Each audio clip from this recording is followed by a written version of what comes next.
So today we start Fourier analysis. So Fourier is a French mathematician. He has a huge contribution to the mathematical sciences. In fact, not only mathematics, his contribution to physics, these days his contribution to communications, to communication engineering, signal processing, everywhere. If you open any communication book, there is no way you don't see Fourier somewhere. So what is Fourier analysis? When we talk about Fourier analysis, mainly we talk about two things. We will talk about Fourier series and Fourier transform. Of course, there are then many properties for the Fourier series and the Fourier transform. So what is the idea? What is the idea? In this video, I like to introduce the idea of Fourier series. To better understand the idea of Fourier series, I think I need to go back a little to Taylor series. So remember, in Calculus 2, you studied the Taylor series of a function. So let me remind you, the Taylor series of a function is the sum n from 0 to infinity f n a over n factorial x minus a to the n. So basically, what is this? You take f of a plus f prime of a times x minus a plus f double prime of a 2 factorial x minus a squared. You keep going to infinity. Now this is an infinite sum, and for simplicity, if we select a to be 0, then this becomes the Maclaurin series of the function. So the Maclaurin series is the Taylor series, but in the very special case when a is 0. So this becomes f of 0 plus f prime of 0x plus f double prime of 0 2 factorial x squared, and so on. Okay, so this is the Maclaurin series. Let's try to make a quick revision of this series. And why is it this form? Why does the Taylor series or Maclaurin series have this explicit form? Where did we get this form from? And then after seeing where this form came from, why do we need Maclaurin series and Taylor series? Is there real applications for this series? After that, we will start introducing the Fourier series. Because, okay, although the idea of Taylor series is different from Fourier series, but the concept, let's stay started the same way. So the concept, the way the Fourier series started, or I like to introduce it, it's very similar to where we introduce the Maclaurin and the Taylor series.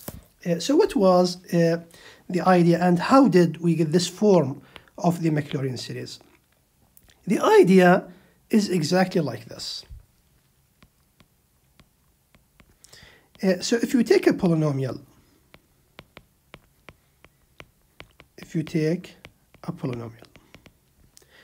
what do we mean by a polynomial? A polynomial is a naught plus a1x a2x squared. So it's a certain sum of positive integer powers of x with certain coefficients. The a's are constants. Now, if you look at these coefficients, the a's, and you ask, okay, let me compute f of 0. What is f of 0? If you plug 0 in this function, you get a0. So basically, you can say, okay, a0 is just f of 0. Fine. What about the a1? Is there any way you can find a1? Yes, we can, because if you differentiate the function f prime x, the a naught becomes 0, the a1x becomes a1 plus a2x plus an x n minus 1. So if you agree, when you substitute 0 into the derivative, you will get a1. So basically a1 is the derivative at 0. Nice. Then if you want a2, okay, differentiate again. So if you differentiate again, this time the a1 becomes 0, you will get 2a2 plus what? Plus 6a3x up to n minus 1 a n x n minus 2. So in this case, if you substitute 0, you will get to a2. So from this, what is a2? It's f double prime 0 over 2. Fine. And the last one, let's do f triple prime of x. That would be 6a3 plus, sorry,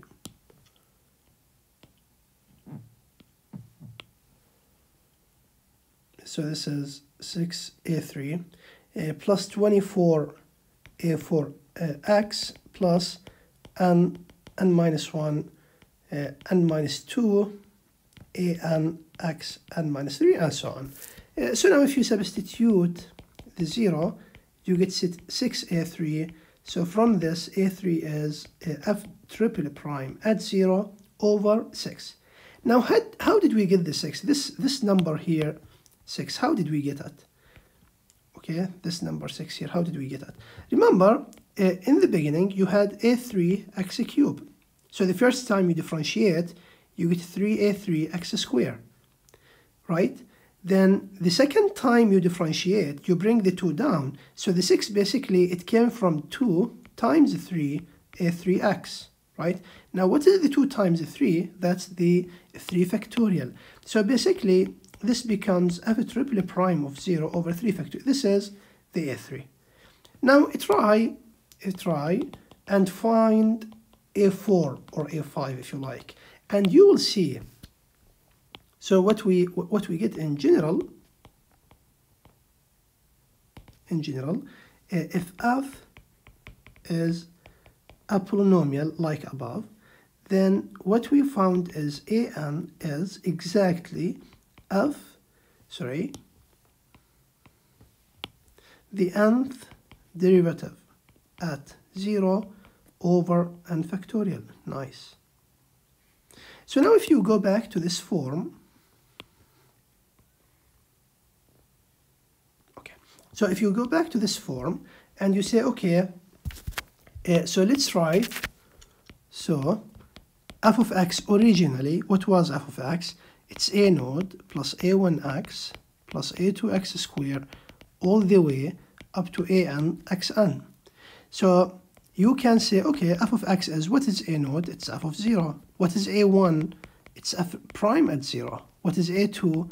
It's f double prime at 0 over 2 factorial x squared up to the nth derivative at 0 over n factorial x to the n, which you can write as the sum from 0 to infinity f the derivative, the nth derivative at 0 over n factorial x to the n.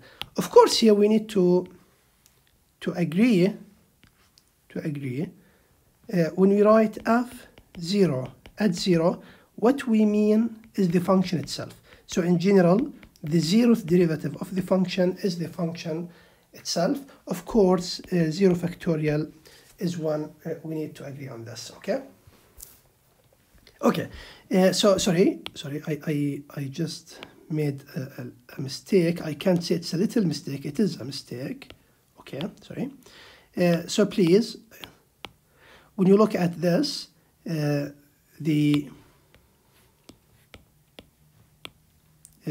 so the largest power is n, according to my writing. The largest power is n. So inside, I have the kth derivative over k factorial x to the k, and k is from 0 to n. So this is how we write any polynomial. Okay, so if you have a polynomial, this is it. That's it. So for example, if you take the function x cubed plus 2x squared plus 1, for example, okay? If you find the first derivative, just to explain what we have written, and the second derivative, and the third derivative, and last is the fourth derivative. After that, all derivatives are zeros. So from this, if you find f prime at 0, it will be 0.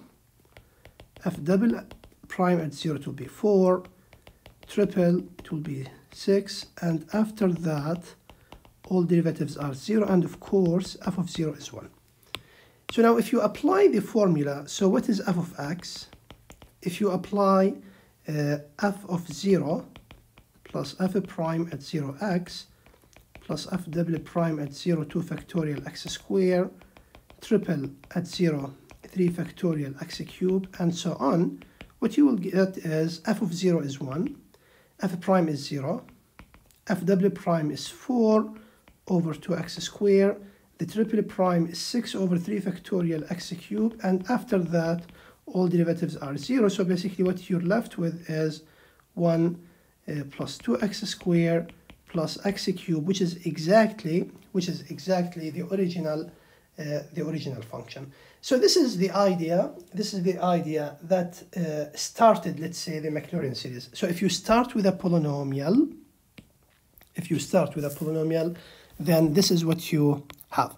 So a polynomial, for sure, a polynomial satisfies this. Sorry, k from 0 to n of kth over k factorial x to the k. Okay, so polynomials satisfy this. So now the question is, if f is not a polynomial. Notice when f is a polynomial like this example, after a certain derivative, so if the polynomial was of degree n, after the nth derivative, all derivatives are zeros. So basically, this summation, even if you continue after n, all additional terms will be 0. That's why we have to stop at n. But imagine your function is not a polynomial. For example, if your function was e to the x, if you keep differentiating e to the x, there is no way you get 0. So in that case, maybe we need to consider the sum from 0 to infinity. So the idea started this way. If f is not a polynomial, what is the sum k from 0 to infinity fk at 0 over k factorial x to the k? So what is this? For example, if we take the function e to the x, then all derivatives of all order are e to the x. So if you substitute the 0 into these derivatives, you will get 1. So basically, if you compute the summation of k at 0 over k factorial x to the k, what you will get is 1 over k factorial times x to the k. This is an infinite sum. This is an infinite sum.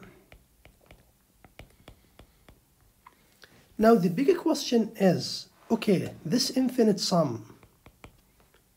So this summation in this example, if you talk about e to the x, x to the k over k factorial, this sum, does it have any relation with e to the x? This is the question. So what's the relation between this quantity and the function itself? So the question is in general. So in general, what is the relation between f of x in general and the sum from 0 to infinity fk at 0 over k factorial x to the k. Of course, when we deal with these forms, and since we're saying fk, the kth derivative, of course, f must be infinite differentiable. What do we mean by infinite differentiable? We mean that you can differentiate it infinitely many times, at least at 0. So like the e to the x, you can differentiate it infinitely many times without any problems. If the function is not differentiable, then you can't talk about the derivative. So this is the basic idea of the Maclaurin series. So from this, we had the definition of the Maclaurin series. So given a function of infinite differentiable at 0, we define its Maclaurin series by So this is a definition, okay? So we defined the Maclaurin series this way. It's the infinite sum k0, k factorial, x to the k. So what we found earlier, so this quantity here, this is just the Maclaurin series of the function e to the x. So now you imagine any function, and here I don't need to go into the details, the computations, but you remember from calculus courses, I'm sure you remember that if you find the Maclaurin series of cosine x, it will be the sum from 0 to infinity minus 1 to the k over 2k factorial x to the k. And if you find the Maclaurin series of sine x, it will be the sum from 0 to infinity minus 1 to the k, 2k plus 1 factorial x to the 2k plus 1. If you find the Maclaurin series of 1 over 1 minus x, it will be the summation from 0 to infinity x to the k. So these are immediate computations. You can just apply the definition here. You find the derivatives, you plug into the formula, and you find these forms. So these are just what? These are just Maclaurin series. Okay, so going back a little. So if you have a polynomial, we've just seen that if you have a polynomial, then this polynomial is equal to its Maclaurin series, right? We already saw these computations. So when f is a polynomial, then we found that the Maclaurin series of f of x is exactly f of x. So this triggers the question. So if f is a function, of course, infinite differentiable, what is the relation between the Maclaurin series of the function and the function? Are they equal? Is one of them bigger than the other? Are they equal always? Are there any conditions to guarantee equality? And so on. This is a big question in mathematical analysis, and it is well done. It is well established question.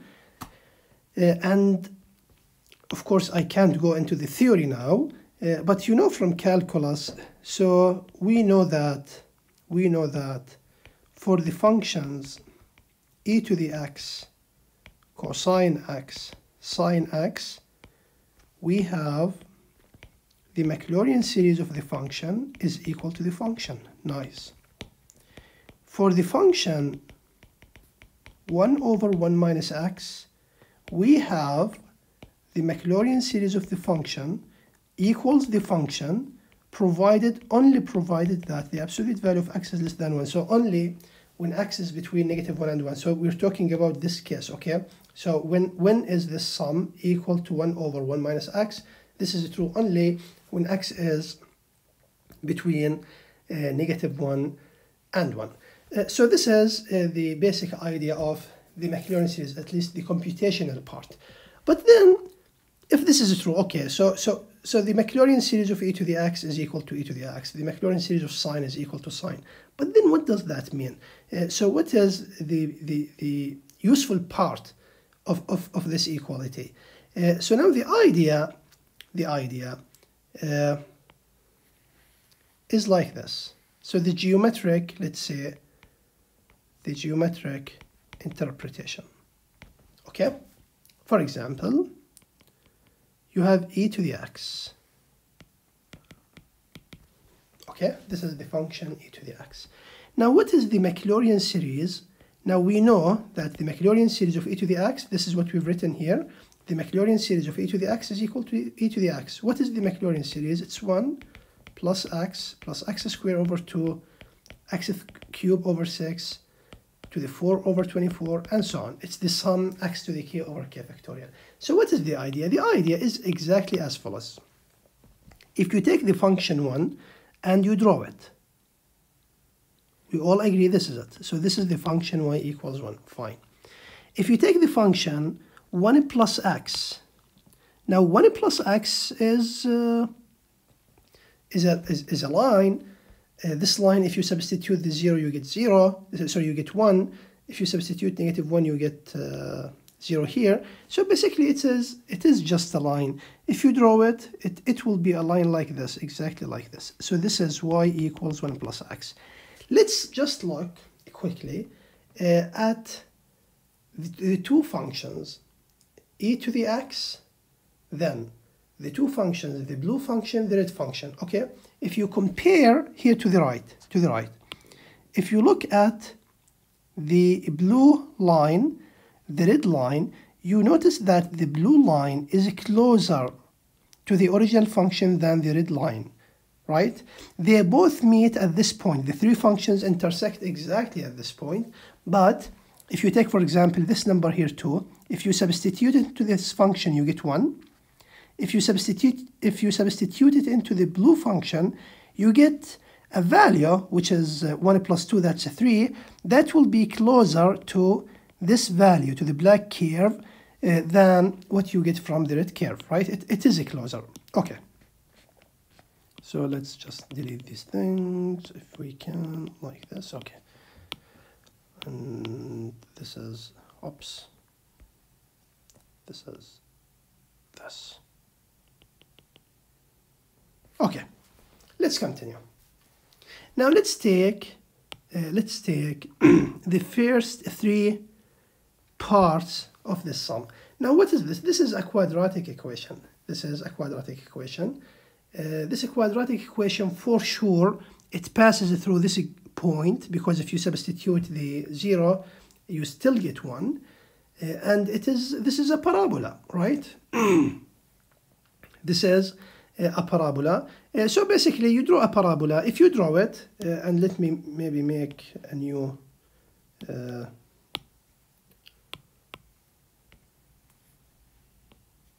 like this. So this is e to the x. Okay. Now if you draw this quadratic function, it will be a certain function. It is just a quadratic function, okay? We're not about the exact graphs. It will be something like this if you draw it using MATLAB or anything. But what's interesting about this function is that if you draw the line y equals x, it will be something like this. Like this. This is y equals 1 plus x. This is y equals 1 plus x squared over 2. So what we observe, and remember we had previously the line y equals 1. So we had y equals 1. Then we had a better estimate for e to the x. So if your target is e to the x, y equals 1 is too far from e to the x. So a better thing is to take y equals 1 plus x. But y equals 1 plus x, okay, it's better than y equals 1, but it's worse than 1 plus x squared over 2. So when we take y equals 1 plus x squared over 2, we get a better bound for a better estimate for e to the x. This behavior continues. So if you take a plus x cubed over 3 and you draw, you will get something closer to e to the x, and so on. So when we say that the Maclaurin series of the function is equal to the function, that means the partial sums of the Maclaurin series are getting closer and closer to the function f of x. So in general, what happens is this.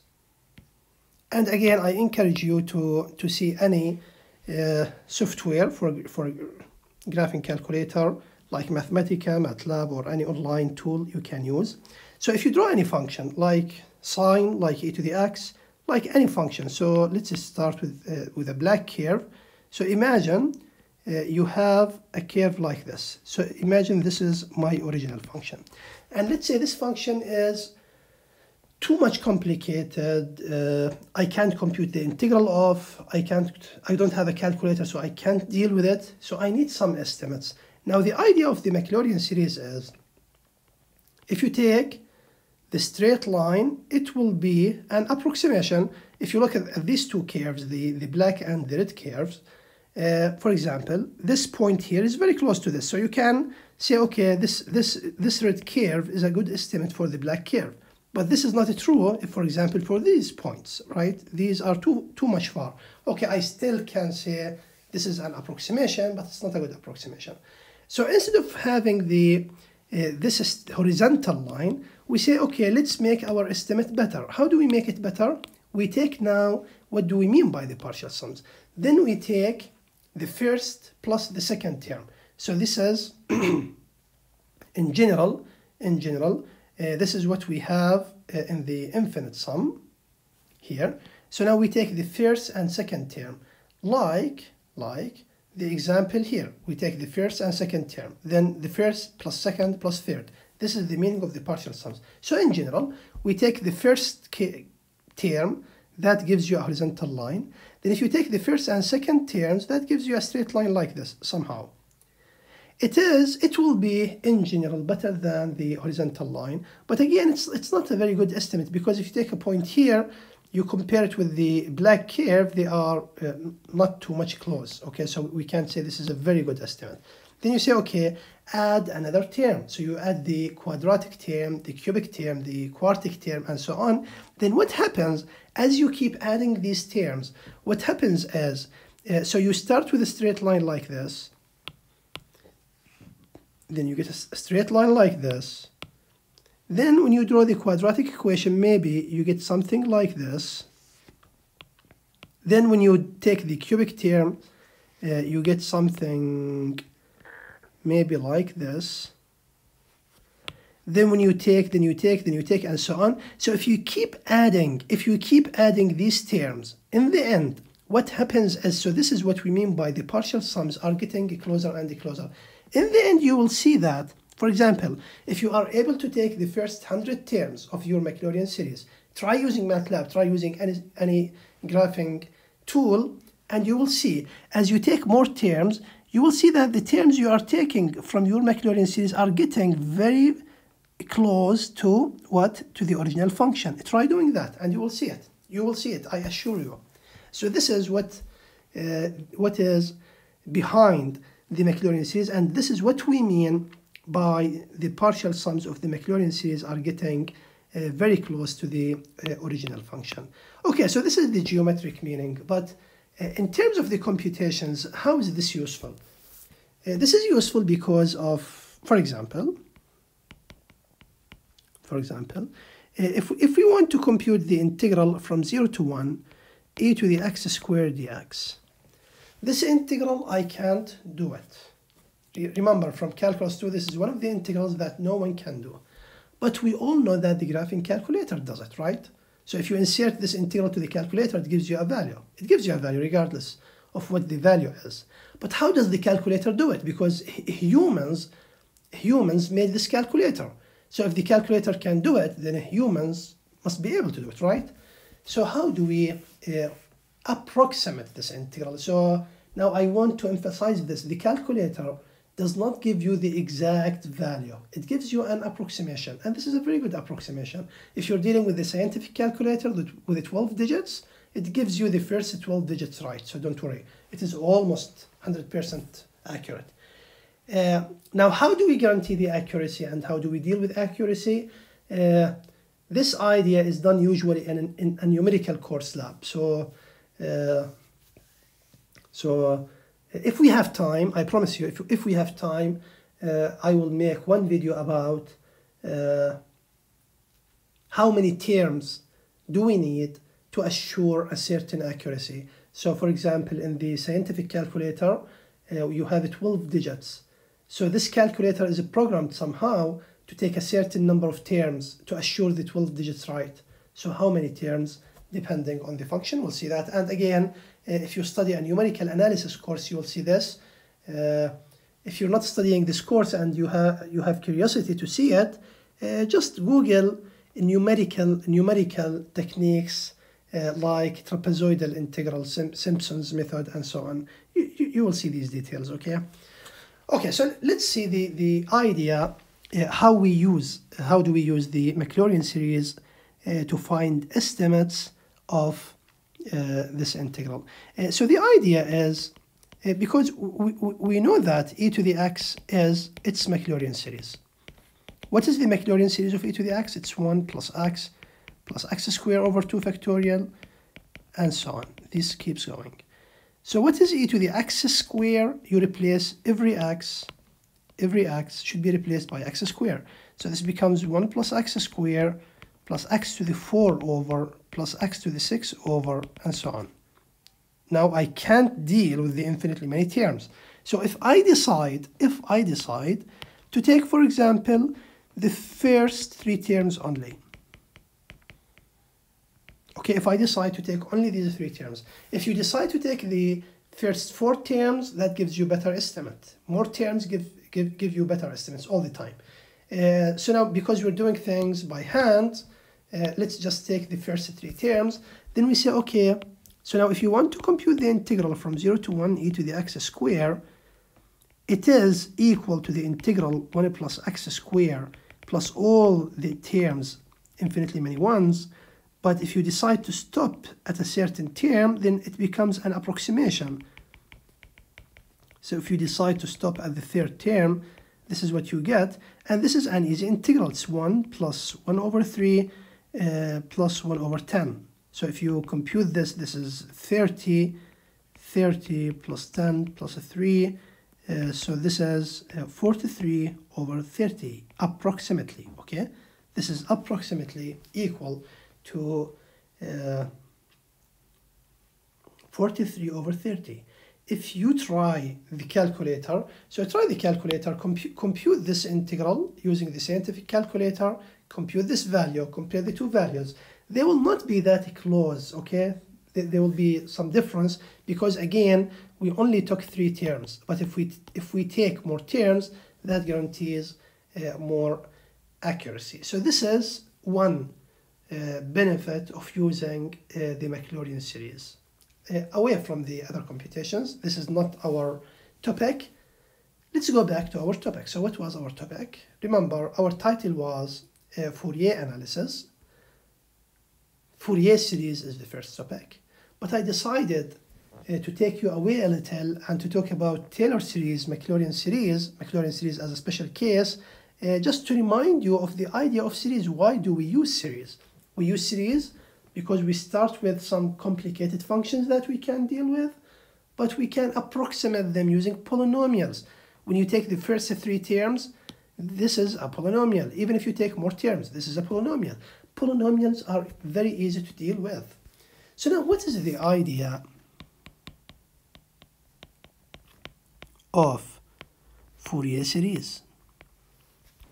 The idea of Fourier series is to use sine, yes, and cosine to find estimates for periodic functions. So this is a new term for us, right? Periodic functions. So we know that in signals, when we watch signals anywhere, in hospital, in TVs, radios, signals somehow they look something like this, right? So they are periodic, they repeat themselves somehow.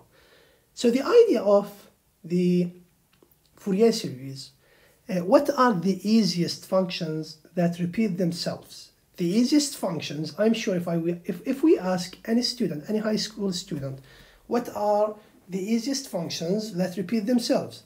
If you ask them what are the functions that repeat themselves without saying what are the easiest functions, just what are the functions that repeat themselves, I'm sure they will say sine, cosine, tan, secant, yes, all these functions, all these trigonometric functions repeat themselves. We are interested in the easiest functions, and these are the sine and cosine. So the idea of Fourier series is to use these very easy functions, sine and cosine, to find estimates for periodic functions.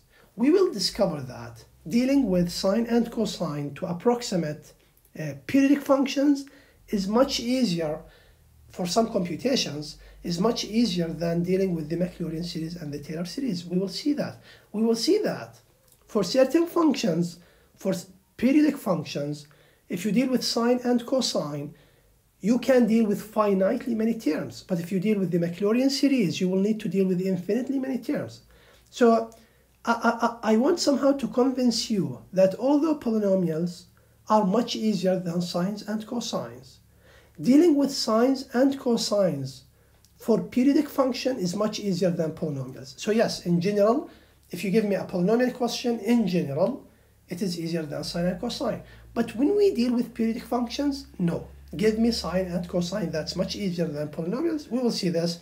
This is the idea of Fourier series, and this will be our next video. So our next lesson will be the essence, let's say, of Fourier series.